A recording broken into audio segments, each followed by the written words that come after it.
Guys देखी पाते ये आम नदी ये नदी आम पिलादिने खेलीचु केते मातिचु आज बड़ होइचु। ये नदी ना हूँ वृत्तंग आम गाँ ठू प्राय 2 किलोमीटर बोही पानी नथिला कि नदी रे देखी पाते बर्तमान नदी रे फुल पानी माछ भी बहुत गड़ुछंदी बहुत सुंदर परिवेश।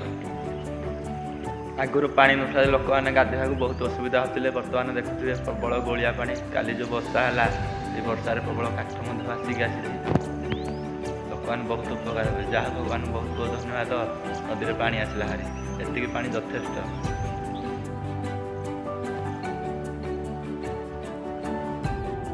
यही नदी की देखा तो लगे कि आम गोटे पड़िया अच्छी ये नदी पाखापाखि से चरी आतिक सेठू सब वर्ष खाई खाई बर्तमान पड़िया फाड़े खाई सारा तो खाऊ पछे गाँव में गोटे नदीटा बोही पिलाने मजा मस्ती पानी सुविधा रोचे एति तो भगवान बहुत बहुत धन्यवाद देवा कथा।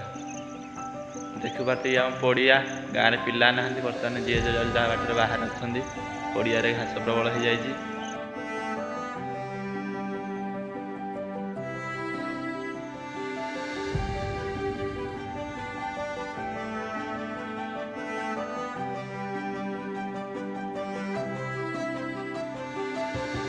देखु पाते पानी मात्रा कि सु सु हो बढ़ी चली देखु भलसे बहुत गोलिया पानी सेपटे गोटे गाँ अच्छी मध्य आम नदीटा संजोग देखी पारे गाइस।